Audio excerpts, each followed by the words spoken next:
The Vault and the Little Eye Notes on an Ordinary Buddhist Path. A beginning. This is not a book about everything Buddhism teaches. At least I do not want to begin that way. When people encounter Buddhism, it is very easy to become fascinated by enormous questions. Rebirth, karma across different lives, other worlds, enlightenment, the nature of consciousness, the nature of reality, whether there is a self, what happens after death. There is nothing necessarily wrong with these questions. The problem is where we put them. Imagine that somewhere inside us there is a vault. It is a serious vault, thick walls, a giant door, an enormous lock. Inside it we place folders marked, Rebirth. What happens after death? Is the world really real? What is consciousness? Do I actually exist in the way I think I do? What is good? What is evil? We do not burn these folders. We do not declare that the questions are stupid. We lock the vault. Then we return to ordinary life.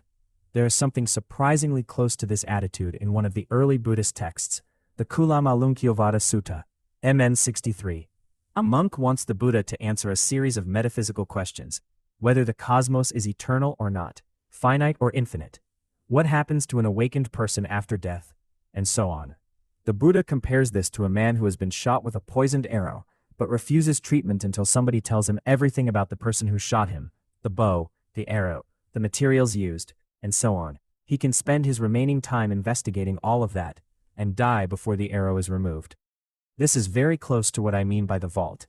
The questions may remain, but perhaps they are not the questions we need first. And in the beginning, we will almost certainly try to manufacture the key anyway. That is normal. We will think, investigate, argue, compare religions, read philosophy, study consciousness, perhaps study physics or neuroscience. We will try to construct an increasingly sophisticated key that can finally open the vault. I do not think there is any realistic way around that. If somebody could simply abandon the need for answers from the beginning, perhaps that person would already have understood something that usually takes us a very long time to understand. So build the key if you must, but remember the vault. Because perhaps after many years, when the key is finally sophisticated enough, another question will appear. Do I still want to open the door? And that word, want, will become important later. 1. Back to earth. My approach to Buddhism begins with something deliberately unromantic. Come back to earth. Not to another realm, not to enlightenment, not even to the question of whether there is a self. Come back to your work, your wife or husband, your children, somebody insulting you, somebody humiliating you, failing at something, being jealous, wanting somebody to approve of you, replaying an argument while taking a shower, being unable to sleep because of one stupid sentence somebody said 6 hours earlier. This is where I think the path should begin. There is a temptation, especially when dealing with something called a religion, to start by moving away from ordinary life. We put Buddha statues somewhere. We adopt exotic terminology. We imagine monks sitting perfectly still in monasteries. We talk about reincarnation and enlightenment, and suddenly Buddhism is happening somewhere else. But my own interest is almost the opposite. I want to know what happens when somebody says something unpleasant to me, and 3 hours later, I am still arguing with him inside my head. I want to know why I can intellectually understand that an event has already happened, and nevertheless continue trying to change it in imagination. I want to know why failure hurts, why embarrassment survives long after the people around us have forgotten it, why we construct explanations defending ourselves even when nobody else is listening. These questions look small. They are not small. In martial arts there are movements that look extremely simple. A beginner watches them and thinks, that is all? Then he spends years discovering that a simple movement is not simple. The first strange thing. Where did that thought come from? One of my earliest experiences related to what I would later understand as Buddhism happened before I knew much about Buddhism at all. I noticed something strange about thoughts. Normally we say, I am thinking, and often this description seems perfectly reasonable. Right now, for example, I may be considering a problem. I compare possibilities. I intentionally follow an argument. I construct a sentence. There appears to be a chain. One thing follows another, and naturally I call them my thoughts. But sit quietly sometime. Do not even make this religious. You do not need incense. You do not need a Buddha statue. You do not need to believe anything. Just become quiet enough to notice what happens. A thought appears. Sometimes it does not slowly arrive one word at a time. it can appear almost complete. A sentence, a memory, a picture, an argument, an entire little block of meaning. It can be like somebody briefly switched on a flashlight inside the head. One moment, there was nothing there. Then, light. The thought exists. Where was the little author who constructed it? Did you decide what the first word would be? Did you deliberately request the memory? Did you construct the entire thought before becoming aware of it? Sometimes, clearly not. The early Buddhist texts often describe mental events precisely in terms of conditions and arising, rather than beginning with an autonomous thinker manufacturing everything. MN 18, for example, presents a sequence in which sense experience conditions contact, contact conditions feeling, perception follows, thinking occurs, and thinking can develop into conceptual proliferation. I am not claiming that this observation proves some metaphysical theory. I am not saying thoughts come from outside us. I am not saying neuroscience is wrong or right about how the brain produces thought. Put those questions in the vault. For now, notice something much simpler. A thought that I immediately call my thought can appear without me consciously building it. That is already enough to create a small crack. Not enlightenment, not anatta, just a crack. And perhaps the correct next question is not, if I didn't create the thought, who did? That takes us straight back toward the vault. A better question may be, what happens immediately after the thought appears?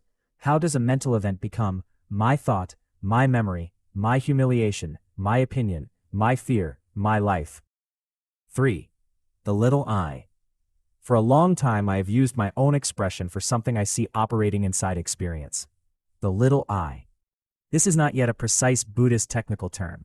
In fact, one reason for writing this book is to avoid pretending that my personal vocabulary and Buddhist terminology are automatically identical.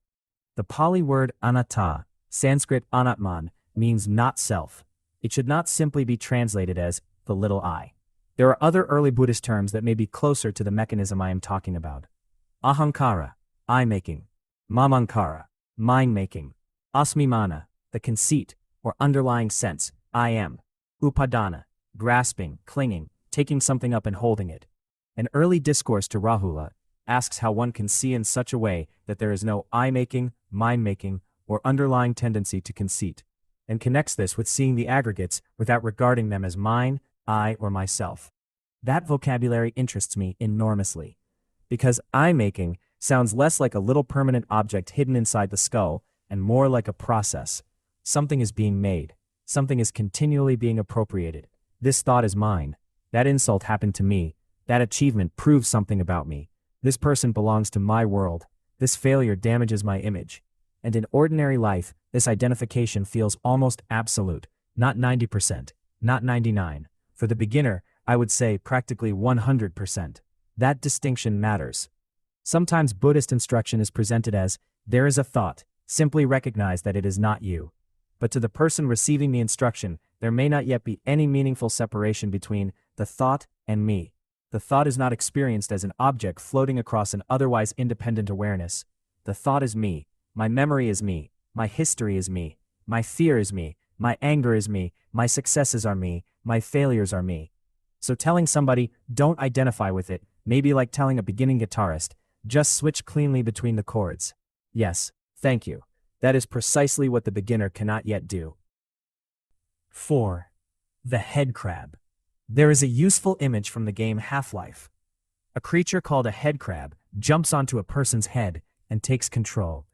For somebody who knows the game, it is a wonderfully unpleasant image.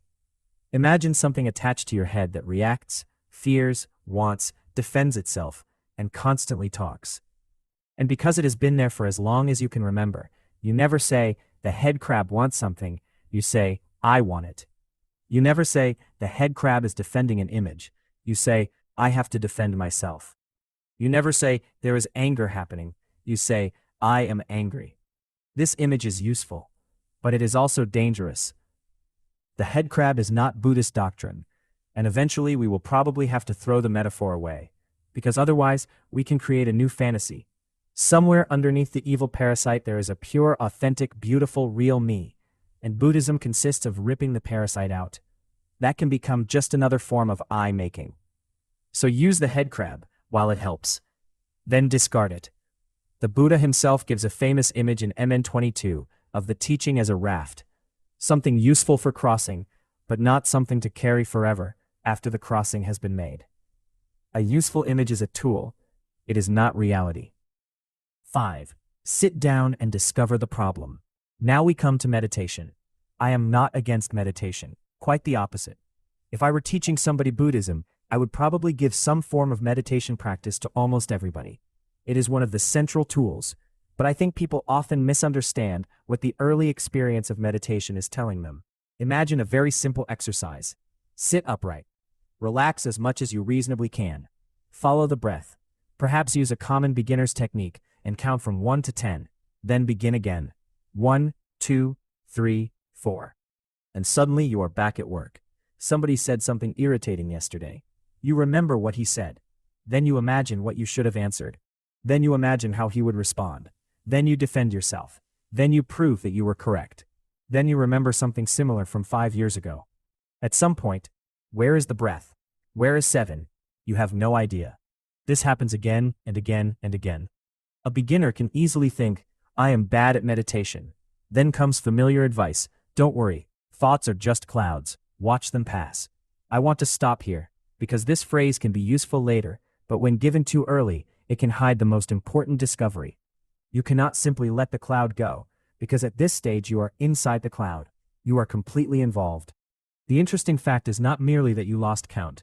The interesting fact is, you gave your mind a very simple instruction, and something else took over. That should become vivid. Meditation, especially in the beginning, can function like a diagnostic instrument. 6. Meditation is a tool, not a certificate.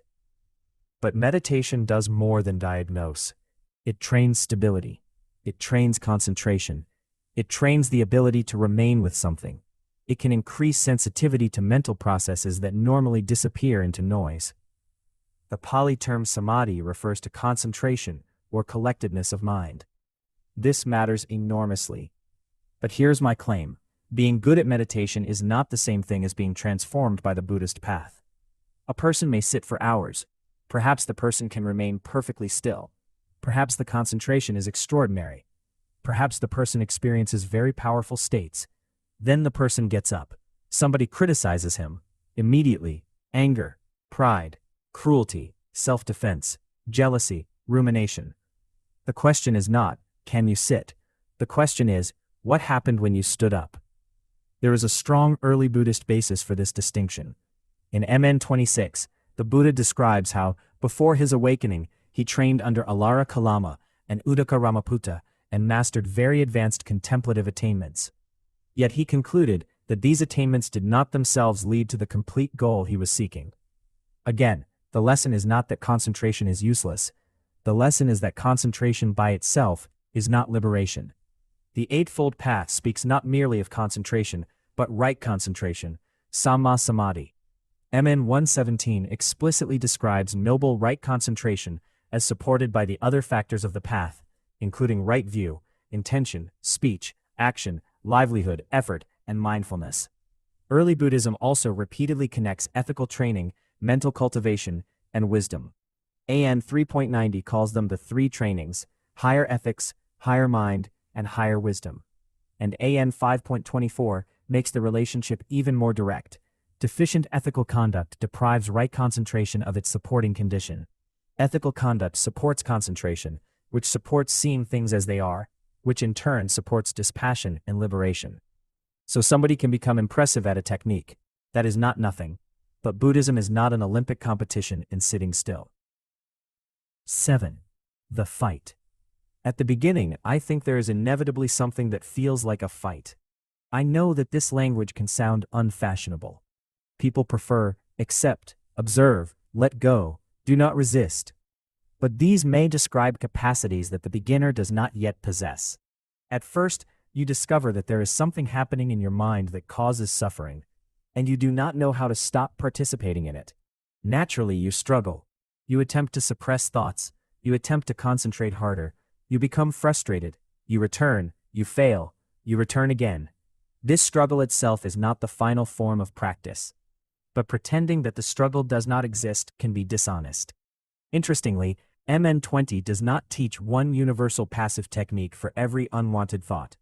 It presents several methods, beginning with redirecting attention towards something wholesome, then recognizing the danger and harmful thoughts, withdrawing attention from them, calming the process producing them, and finally, in an extreme case, actively restraining the mind.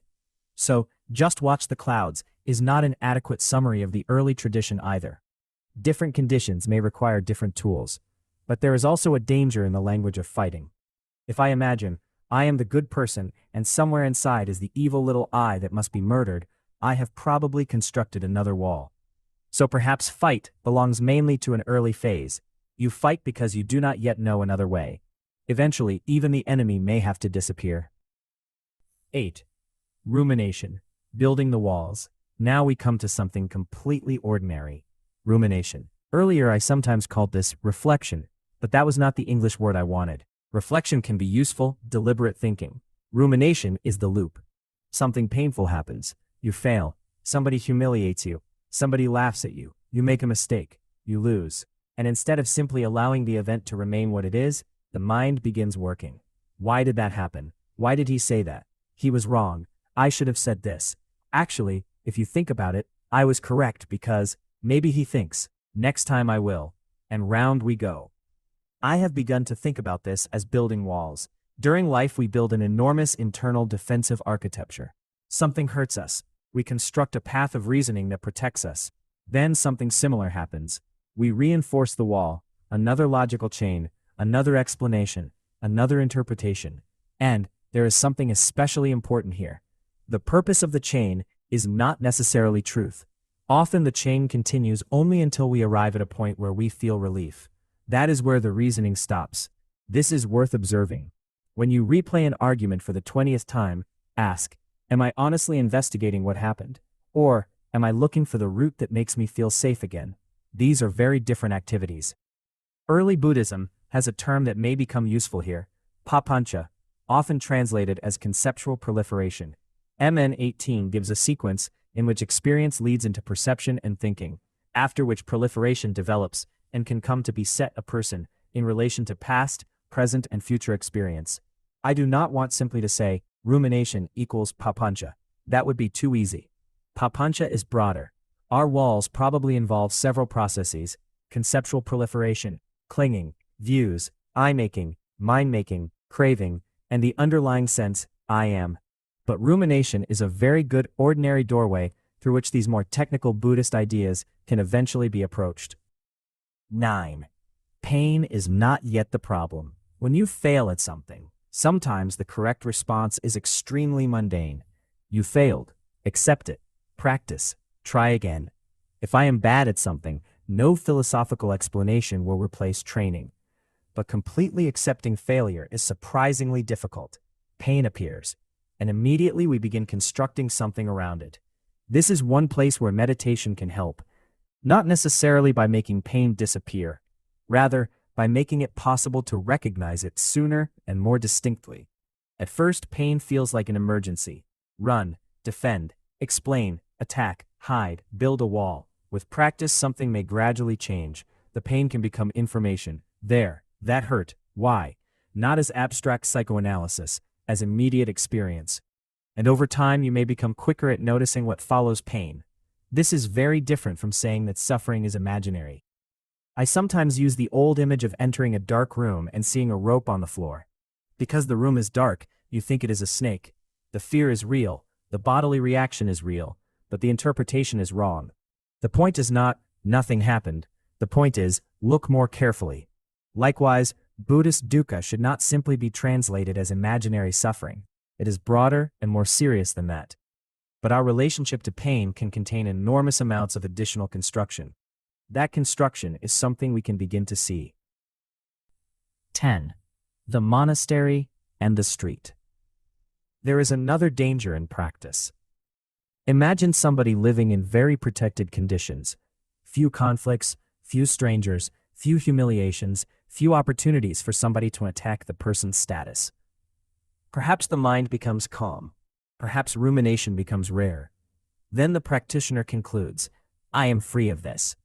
Maybe, or maybe the trigger simply disappeared. I understand this partly from my own life. I live relatively quietly and do not constantly interact with large numbers of people. Then sometimes I enter a different social environment, encounter a particular person or situation, and suddenly something reacts strongly, and I realize, it is still there. This can be unpleasant. It is also useful. Ordinary life becomes part of the practice. A trigger is not only an enemy. It is diagnostic information. It tells you where the wall still stands. This does not mean monasteries are bad. It means reduced stimulation and liberation are not automatically the same thing. The test of practice cannot exist only under ideal conditions. 11. Why teachers forget beginners. I know this from guitar. A beginner attempts to change between ordinary chords. The fingers refuse to cooperate. Everything feels painfully slow. Years later, the movement becomes so automatic that you can barely remember why it was difficult. Then somebody asks, how do I change quickly between these chords? And the experienced player is tempted to answer, well, just change. This is one of the dangers of teaching anything. The teacher has crossed a distance and forgotten what the beginning looked like. I think this happens in Buddhism too. A teacher may genuinely be able to recognize a thought and release it quickly. Then he tells a beginner, just don't cling. But not clinging may represent years of transformation compressed into 2 words. This is why I want the path described honestly. At the beginning you may fight. You may fail constantly. You may understand an idea intellectually and have almost no capacity to live it. That does not mean the idea is false. It means that knowing the destination is different from possessing the ability required to get there. The Buddha's contribution, in this sense, is not a magic trick. Among other things, he tells us, there is a path. It can be walked. And he leaves markers. 12. Study is also practice. This brings me to something I underestimated at first. Practice is not only sitting. We have the Buddhist texts, and if we call ourselves Buddhists, I think we should actually study what the Buddha is reported to have taught, not worship the language, not chant Pali or Sanskrit without understanding anything, and imagine that pronunciation itself gives wisdom. The meaning matters. What is the passage trying to show? Why is that sentence there? Why does the teacher answer the question in that particular way? Why does he refuse another question? What distinction is being made? Sometimes a sutta is short, but this does not make it simple. Again, a simple movement is not simple. There are also collections of conversations, teachers answering students, students questioning teachers, practitioners clarifying subtle points. Reading such dialogues has value, even if we do not memorize them. Think about ordinary reading. A person who reads a great deal gradually changes. Vocabulary changes, sentence structure changes, the ability to formulate thoughts changes. The person did not memorize every paragraph. Exposure itself trained something. I think Buddhist dialogues can work similarly. Imagine sculpting stone. You approach from one side, chip. Turn the sculpture, another angle, chip. Another question, another answer, chip. No single conversation creates the sculpture, but slowly the shape becomes visible. 13. Sati and the 4 Satipaṭṭhānas. One term we need to study properly is Sati, usually translated as mindfulness. I do not want to reduce it to the modern instruction, be present. And I also do not want to pretend that I already understand every dimension of it. One particularly important practice is the 4 Satipaṭṭhānas, commonly translated as the 4 foundations or establishments of mindfulness. They concern contemplation of kaya, body, vedana, feeling tone, citta, mind, dhamma, dhammas, principles or phenomena. MN 10 lays out these 4 domains explicitly. The 4th, dhamma, needs special care. I previously wanted to connect my metaphor of walls directly with mental phenomena. That is too simple. MN 10 organizes this 4th field using specific Buddhist frameworks: hindrances, aggregates, sense fields, awakening factors, 4 noble truths, and so on. So, the walls are my metaphor. They are not a translation of Dhamma, but Satipaṭṭhāna may give us ways to inspect processes like the walls much more precisely. There is a great deal to study here later. For now, I want only to mark the territory. 14. Breath counting and what the Buddha actually taught. Another place where precision matters is breathing meditation. Many people are taught to count breaths. 1 to 10, 10 to 1. Repeat. This can be a perfectly useful training method, but we should not say, the Buddha taught everyone to count breaths from 1 to 10. In texts such as MN 10, Breathing practice is presented in terms of being aware of breathing itself, knowing long breathing is long, short breathing is short, experiencing the bodily process, and calming it. This may look like a tiny correction. It is not. This book should continually make this distinction. Here is something I practiced. Here is something a Buddhist tradition commonly teaches. Here is what the early text itself actually says. We should not blur these simply because they are similar. 15. Not self is not a sentence to believe. Eventually we reach anatta, not self. But I do not want to begin by telling someone there is no self. The phrase can become just another philosophical opinion placed in the vault. Instead, look, the early discourse, SN 22.59, approaches the question through experience. Body, feeling, perception, mental formations, and consciousness do not simply obey our commands. They change. They bring affliction. The discourse therefore argues against treating them as self, and repeatedly directs the practitioner away from viewing them as mine, I, or myself. This connects directly with our first observation. A thought appears, you did not order it. A feeling appears, you did not choose it. The body changes, you did not approve. A memory returns, you did not invite it. Then something says, mine. The Buddhist problem may be less about discovering a mysterious substance called the self, and more about seeing the continual activity of identification. And this does not disappear merely because somebody explains the theory. SN 22.89, the Khemika Sutta, contains a remarkably subtle description. Khemika no longer regards any of the five aggregates simply as his self or belonging to himself, and yet a residual sense I am remains. This is extremely important. Intellectual understanding can move ahead of lived transformation. You may understand the sentence, this is not me, and still experience me. 16. The house full of things. At a later stage, I find another metaphor useful. Imagine your room. My own room can accumulate things I no longer need. Old computers, books I probably will never read again, objects kept because, maybe one day, they occupy space. The room becomes messy, and at some point there is a wonderfully simple solution. Throw things away. Now imagine an internal house. Inside it we store the image of myself as intelligent, the image of myself as successful, the image of myself as a failure, my childhood, my humiliations, my achievements, what my parents thought of me, what my teachers thought of me, what strangers think of me, the person I should have become, the person I am afraid I became. At an advanced stage, perhaps the instruction can become brutally simple. Why are you still carrying all this? Throw it away. But I emphasize again, this is advanced language. Tell somebody at the beginning, just throw away your history, and the instruction is almost meaningless, perhaps even destructive.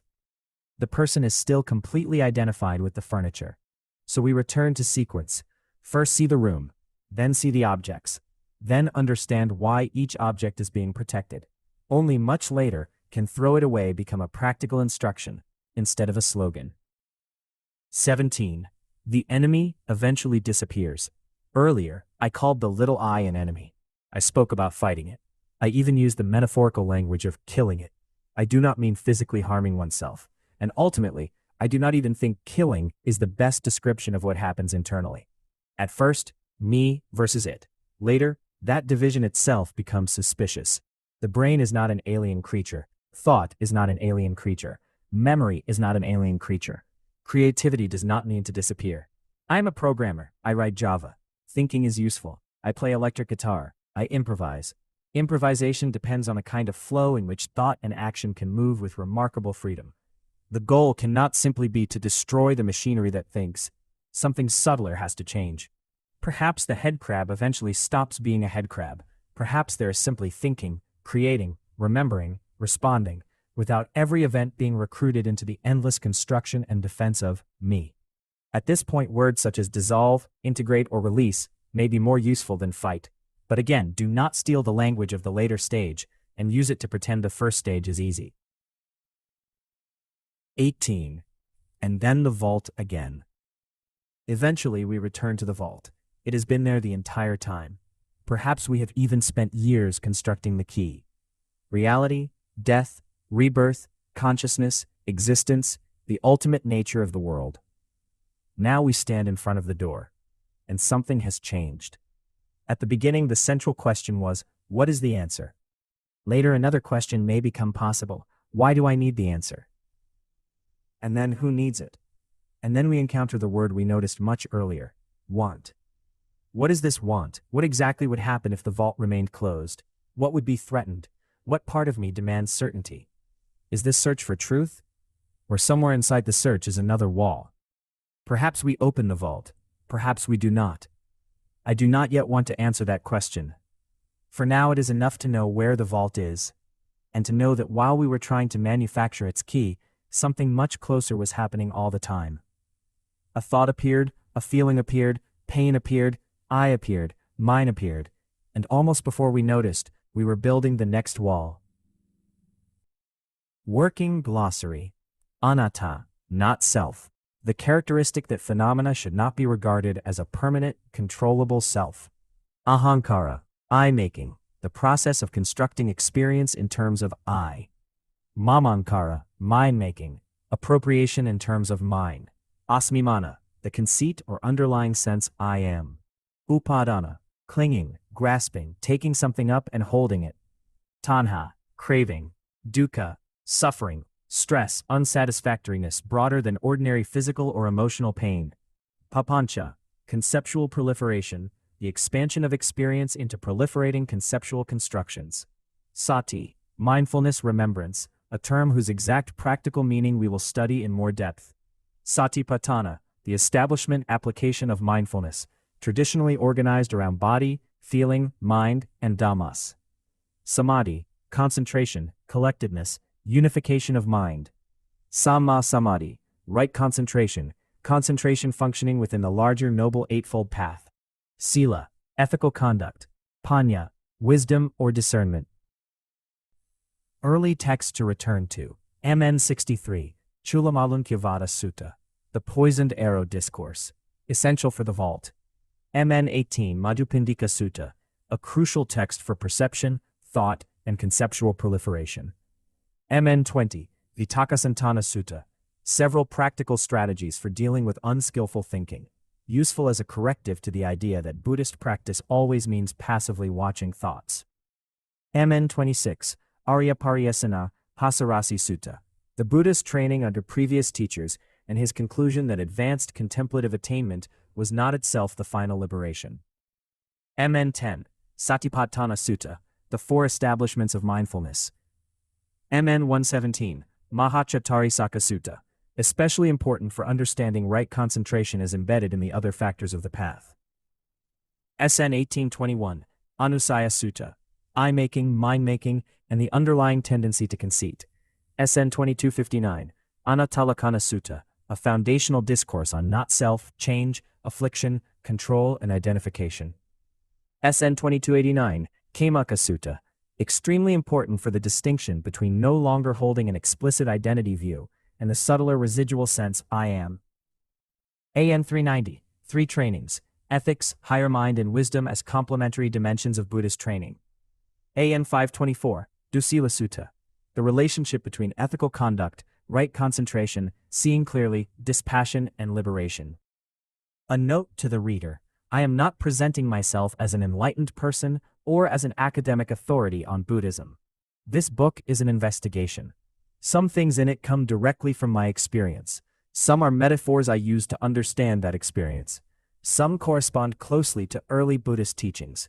Some may eventually turn out to differ from those teachings. Where they differ, I want to know.